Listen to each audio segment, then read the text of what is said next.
Aqui é o discurso de Paulo em Antioquia. Inclusive, Antioquia foi o primeiro lugar onde os discípulos foram chamados de cristãos. Cristãos, embora esteja no nosso aumentativo no português, significa pequeno Cristo. Ou seja, as pessoas estavam desdenhando dos discípulos de Jesus, dizendo, olha, aos cristinhos aí, aos miniaturas de Cristo. E esse nome ficou, né? Ficou. Então, Paulo está discursando ali em Antioquia, e os gentios, ouvindo a pregação também, no versículo 48, vai dizer assim: ouvindo isso, os gentios alegravam-se e glorificavam a palavra do Senhor. E todos os que haviam sido destinados para a vida eterna, creram. E todos os que haviam sido destinados para a vida eterna, creram. Olha para cá, por favor. Estou continuando, né, aquela série de pregações que eu comecei sobre o calvinismo, e hoje eu vou falar sobre eleição incondicional. O que seria a eleição incondicional? É Deus nos escolher sem uma condição pré-estabelecida que nós tivéssemos que fazer. É disso que trata a eleição incondicional. Só fazendo uma rápida síntese da semana passada, você lembra que eu falei a importância de conhecermos a história da igreja, a importância de sabermos o que os irmãos que vieram antes de nós pensaram a respeito de determinados assuntos. E não estou dizendo que todos eles acertaram, óbvio que não. Mas esse espírito de achar que nós somos autossuficientes, que não precisamos de ninguém, esse é um espírito revolucionário, né? Querer ignorar tudo que foi feito e simplesmente começar tudo do novo, dizendo, eu não preciso de ninguém. Isso é um absurdo. Todos nós precisamos de alguém, sem exceção. E eu falei a semana passada a respeito do Sínodo de Dort, aquela reunião que durou quase 7 meses com presbíteros, juristas de praticamente toda a Europa, que ficaram durante 7 meses discutindo a respeito das doutrinas arminianas e chegaram ao veredito de que eles eram heréticos. Então expulsaram os ministros arminianos dali. O que nós estamos fazendo, então? Nós estamos dizendo que esses homens que vieram antes de nós, interpretaram a Bíblia antes de nós, que eles tiveram uma visão mais acertada em relação à Escritura. Óbvio, com erros pontuais ali, porque todos têm. Mas então, quando nós dizemos, em relação ao Sínodo de Dort, que por conta disso somos calvinistas, o que nós estamos afirmando não é que seguimos a homem. É bom enfatizar isso aqui, porque ontem eu coloquei um artigo de tão fácil interpretação na internet, mas é um absurdo o como que as pessoas leem, não interpretam e xingam. E eu falava, leia de novo, pelo amor de Deus, leia de novo. Não entendem. Eu deixei bem claro, quando nós falamos assim, somos calvinistas, não seguimos um homem, Deus do céu. O que nós estamos dizendo é que existem linhas de se interpretar a Escritura e nós acreditamos que esta linha de cá é a que mais se aproxima do sola Escritura, daquilo que a palavra de Deus afirma.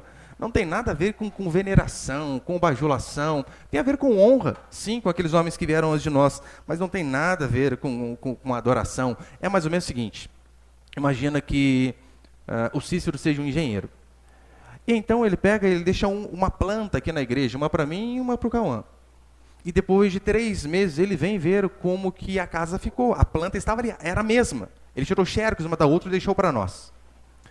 E então ele vem ver depois de 3 meses, o Cauã fez uma casa com 2 quartos e uma suíte. Eu fiz uma com 3 quartos e cozinha americana.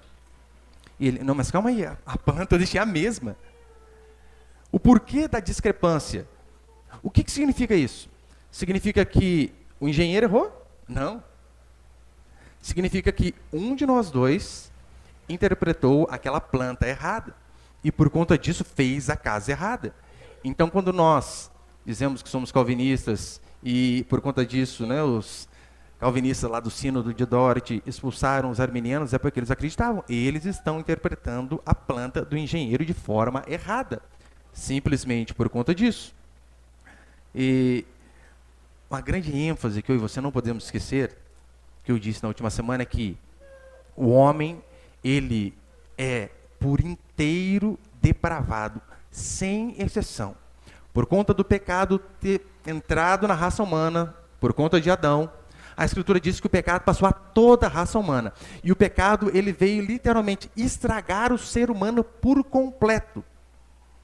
suas emoções, seus pensamentos, sua mente, tudo, suas motivações, tudo foi contaminado por conta do pecado. É por isso que Romanos 3, Paulo deixa bem claro, não há quem busque a Deus. Não há quem entenda, não há quem faça o bem. Todos se extraviaram e a uma se fizeram inúteis. Quem se extraviou? Todos, sem exceção. Ou seja, o ser humano ele é corrompido por completo. Por que é importante eu falar disso daqui antes de falar sobre eleição incondicional? É porque isso daqui é a base para você interpretar todo o resto. Saber que o homem é mau. E quando eu digo homem, né, talvez você pense assim, o pastor está falando de forma genérica, a humanidade. Não estou falando de você, criatura, é de você. De cada um de nós aqui. Nós somos extremamente maus, é o que diz a palavra do Senhor. As nossas crianças, por mais bonitinhas aí que sejam, são parecidas com Satanás, se Deus não tiver misericórdia delas. Todos, do mais novinho ao senhor e a senhora mais velha que estão aqui nesse salão. Todos somos corrompidos. Então, esta é a doutrina fundamental para você interpretar o resto. O homem é mau. Parece até um pleonasmo, né? Na mesma frase, o homem é mau. E é mesmo. Então, com base nisso, eu quero falar sobre a eleição incondicional. Os arminianos, né, que é o pensamento que predomina na maioria das igrejas, principalmente das pentecostais, eles acreditam na eleição condicional. O que seria a eleição condicional? É que a eleição, Deus escolheu as pessoas com base num pré-conhecimento de Deus. Deus sabia que lá na frente a Sheila iria o escolher, então, por isso, de antemão, ele escolheu a Sheila. Por quê? Porque ele já sabia. Por conta de um pré-conhecimento. Tem uma charge que eu vi uma vez do Garfield, que era mais ou menos assim, né? Acho que era o Garfield, ele pegava a flecha, soltava e acertava num lugar a esmo. Onde ele acertava a flecha, ele ia lá e circulava. Vou dizer, acertei o alvo.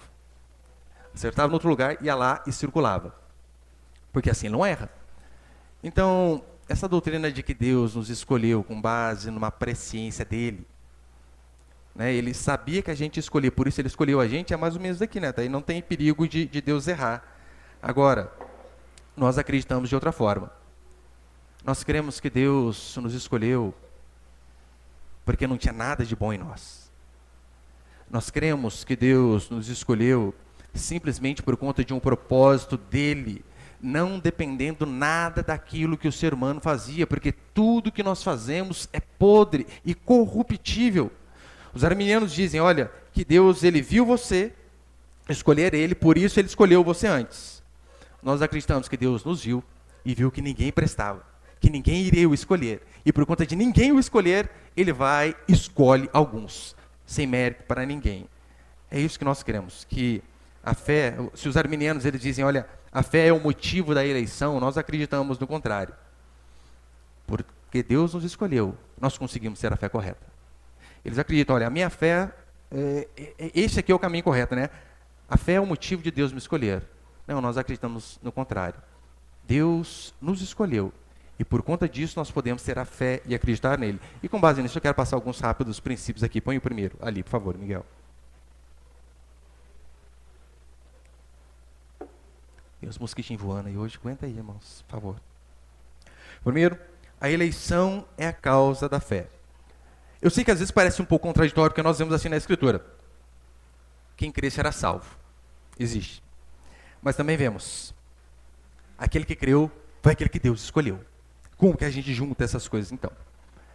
Esse texto que nós lemos, acho que eu tenho ali também, né? Atos, capítulo 13, ele deixa bem claro. Paulo vai pregar aos gentios, aquele povo que não era povo de Deus, e o versículo termina dizendo, e creram todos os que haviam sido destinados para a vida eterna. Ou seja, aqueles que Deus já tinha selado o destino, foi justamente esses daí que creram. Os que foram destinados. Ou seja, o que vem primeiro? A eleição ou a fé? A eleição. Deus escolhe e por conta disso a gente tem fé. João capítulo 10. Vós não credes porque não sois das minhas ovelhas. Jesus ele prega ali, então as pessoas vão embora, não querem saber. Ele diz, sabe por que vocês não creram? É porque vocês não eram meus. Porque se fossem, vocês teriam crido. Romanos capítulo 11. O apóstolo Paulo diz assim, E se é pela graça, já não é pelas obras. Do contrário, a graça já não é graça. Que diremos, pois? O que Israel busca, isso não conseguiu, mas a eleição o alcançou, e os mais foram endurecidos. O que Israel buscava, ou seja, a salvação, a Escritura diz que ele não conseguiu. O povo de Deus não conseguiu buscar a salvação por si mesmo. Por isso que a eleição de Deus teve que os alcançar. O tema de Romanos é basicamente o seguinte: o ser humano não pode ser salvo por aquilo que ele faz. O ser humano não pode ser salvo por suas obras. Por quê? Porque todas as suas obras são más, corrompidas, maculadas. O que o judeu buscou, a salvação, ele não conseguiu. Não por conta de uma incompetência deles. É porque eles são incompetentes por natureza. Não apenas eles, todo ser humano, sem exceção. Por isso, a eleição teve que os alcançar. Tanto é que Paulo diz assim, olha, ele não diz, olha, Israel não conseguiu ser salvo pelas obras, mas a fé o alcançou. Israel conseguiu ser salvo. Por quê? Porque a eleição foi atrás deles. Ou seja, queridos, se Deus não fosse buscar a mim e a você, ninguém tinha buscado. Você não tinha buscado. Ninguém. Eu sei que você pode olhar, olha, fulano lá parece uma boa pessoa. Ninguém tinha buscado a Deus. Não há quem busque a Deus. A Escritura é explícita e clara em dizer isso. A segunda coisa que nós vemos é qual a condição para Deus nos escolher. Sabe qual? Nenhuma. Nenhuma condição em nós. Romanos 9, Paulo vai dizer: e ainda não eram os gêmeos nascidos, nem tinham praticado bem ou mal, para que o propósito de Deus contra a eleição prevalecesse, não por obras, mas por aquele que chama. Aqui está falando de Jacó e Esaú. Esse exemplo é claro, para não dizer assim, olha, os gêmeos nasceram, e de repente, um foi uma boa pessoa, o outro foi um trapaceiro, um salafrário, um sem vergonha. Por conta disso, Deus escolheu o bom e não escolheu o mal. Não é isso. A Escritura é clara em dizer: não eram gêmeos nascidos, nem tinham praticado bem ou mal, para que o propósito de Deus, quando a eleição prevalecesse. E sabe o que é mais interessante? Nós vemos que Jacó, o nome Jacó significa trapaceiro, literalmente. Jacó, o trapaceiro, enganou seu irmão, roubou o direito de primogenitura dele. Esse trapaceiro foi escolhido, e não o outro. Por que será?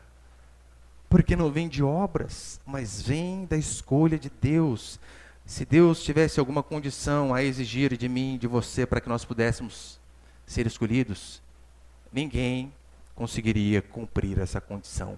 Absolutamente ninguém. É por isso que Charles Spurgeon diz assim: eu sou forçado a crer na doutrina da eleição. Eu sou forçado a crer que Deus me escolheu antes do meu nascimento. Sabe por quê? Porque se Deus me esperasse nascer para depois então me escolher, Ele nunca haveria motivo algum para fazer essa escolha. E se você for honesto consigo mesmo, você vai ver que esta é a realidade de todos nós. Os arminianos, eles dizem, olha, Deus escolherá aqueles que o buscarem. Só que eles se esquecem que Romanos, Paulo deixa bem claro: não há quem busque o Senhor. Nenhum sequer. Tem uma música, né? Eu não sei nem quem que canta essa música, mas eu já ouvi várias vezes. Já ouviu aquela música assim?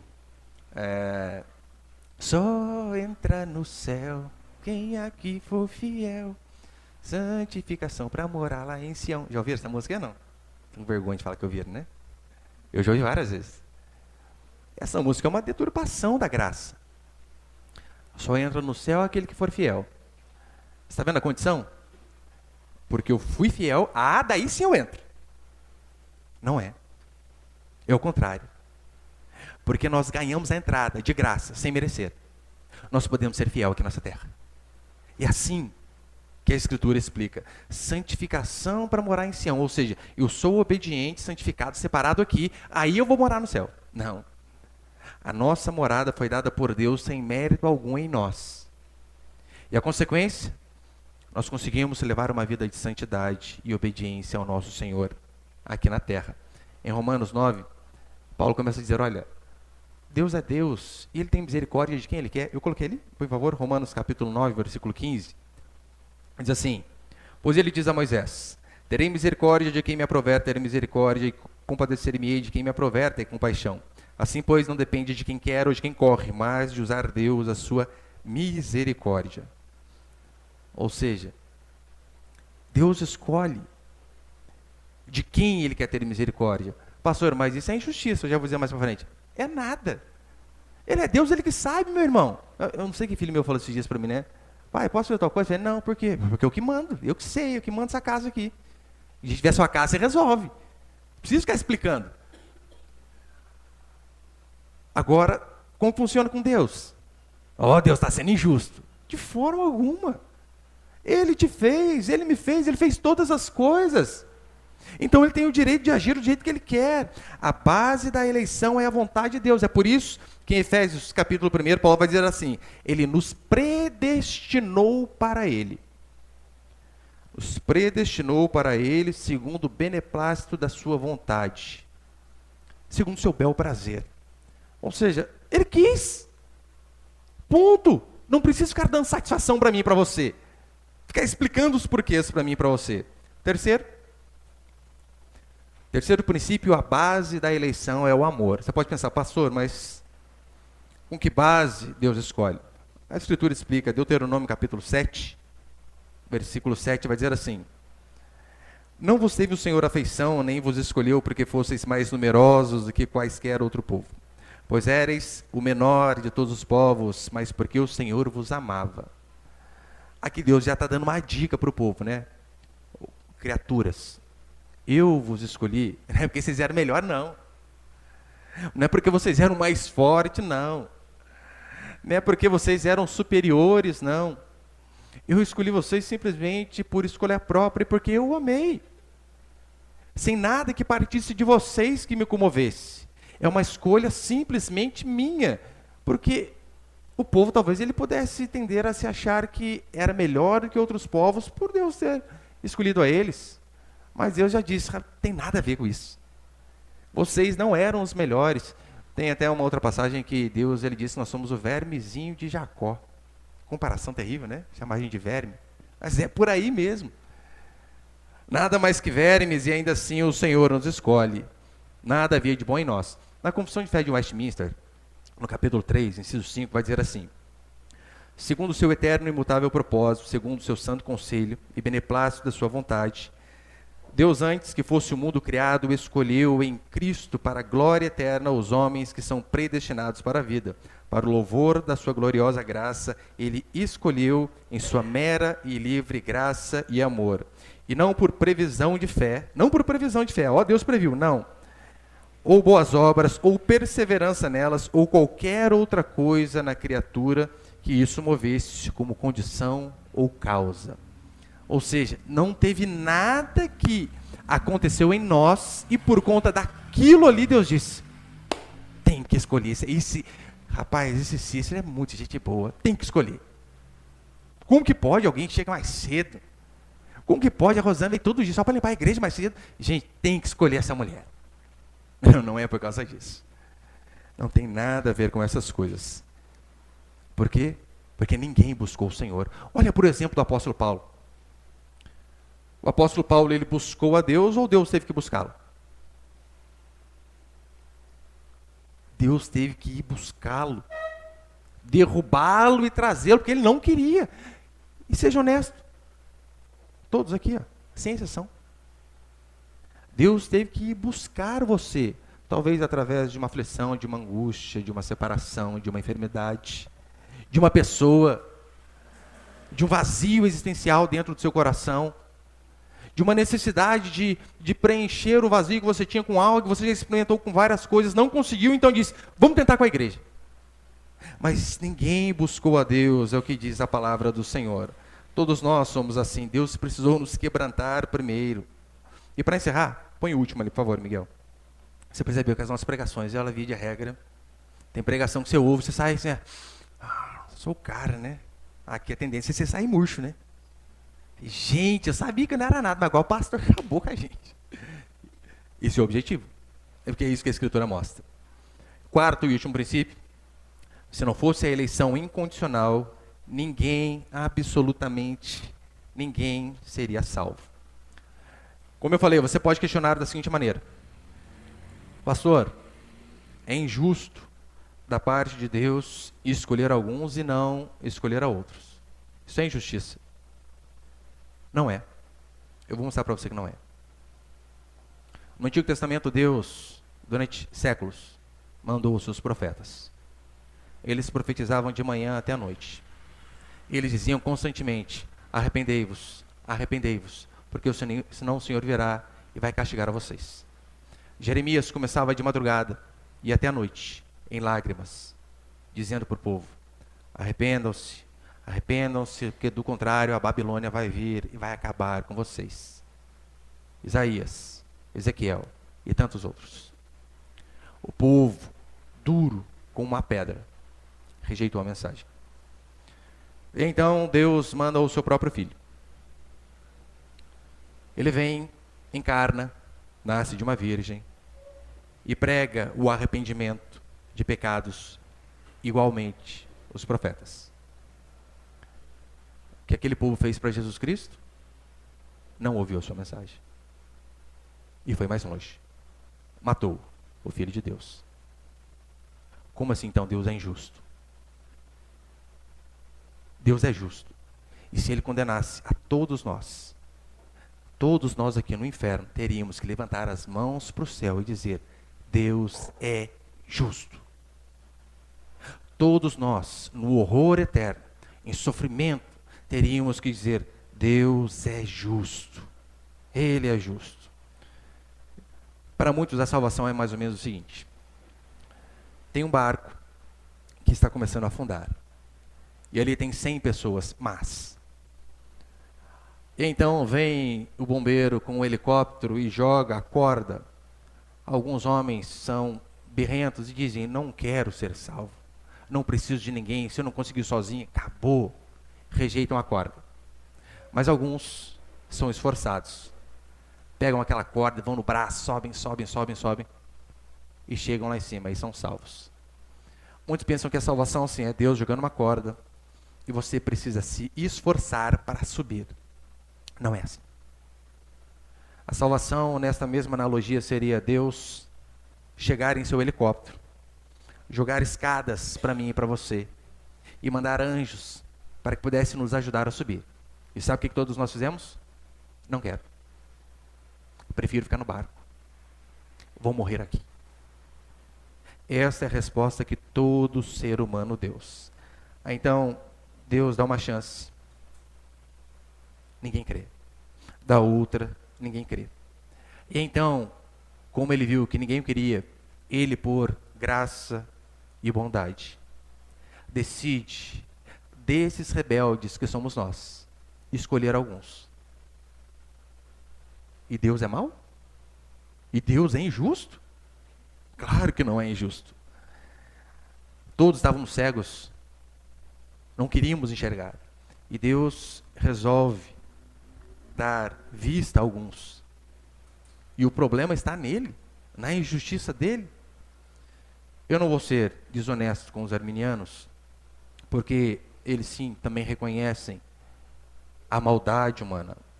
Só que a maldade que eles reconhecem que o homem tem não é a depravação total igual nós acreditamos. Uma outra ilustração, só para facilitar o entendimento, seria mais ou menos o seguinte. O arminiano, ele acredita que assim, o homem sofreu um acidente e se quebrou no chão. Foram quebrados braços, pernas, cravícula. Teve a sua mente afetada, suas emoções também foram afetadas. Só um pouquinho.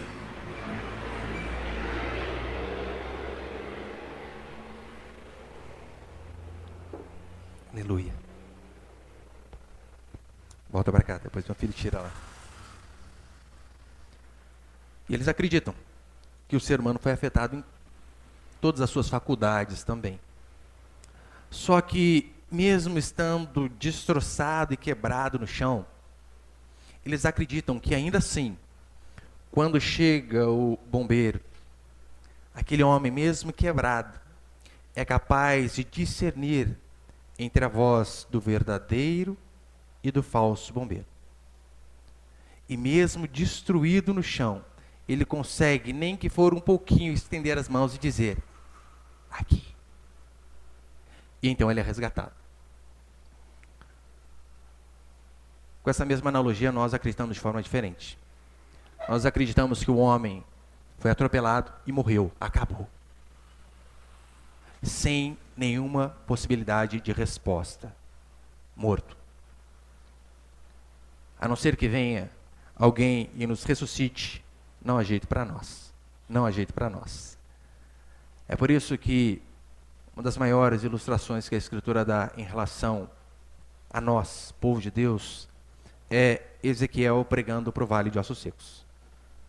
É onde o profeta prega e diante dele o que tem ali é apenas morte. Aqueles ossos não poderiam levantar a mão e dizer: eu quero, eu aceito esta mensagem. Não. Aquele profeta prega para pessoas mortas. É isso que todo pastor faz quando ele sai de sua casa e vem para um púlpito como este. Ele prega a cadáveres, a esqueletos, a pessoas mortas em seus delitos e pecados. A não ser que Deus, em sua infinita graça e misericórdia, faça com que esses mortos venham a reviver, não por conta de algo que há neles, mas por conta da graça de Deus, eles vão continuar mortos. Portanto, se dependesse de mim e de você, você não estaria aqui. Nenhum de nós. Eu nunca quis. Você nunca quis. Eu sei que hoje, talvez, pastor, hoje eu penso diferente. Mas você nunca quis a Deus. Teve uma luta enorme para que você pudesse sair de sua casa essa noite e vir aqui. É cansaço, é problema na família, várias coisas. Mas não apenas isso, a sua natureza pecaminosa não gosta disso. E a Escritura diz que aqueles que não são nascidos de Deus, eles continuam detestando, eles não buscam a Deus, por isso Deus precisa buscá-los. E o que esse Deus, que agiu com graça e misericórdia de cada um de nós, mesmo sem merecermos, porque o que é graça? A graça é justamente isso, favor imerecido. Você não merecia, e ainda assim alguém te dá. Esse Deus vem e dá aquilo que nós temos, dá aquilo que nós jamais conseguiríamos alcançar. Vida eterna, em nome do seu Filho Jesus Cristo. E o que Ele espera de mim e de você, é que eu e você venhamos a ser fiéis, honestos e recíprocos neste amor com o qual Ele nos amou primeiro. Amém, meus irmãos?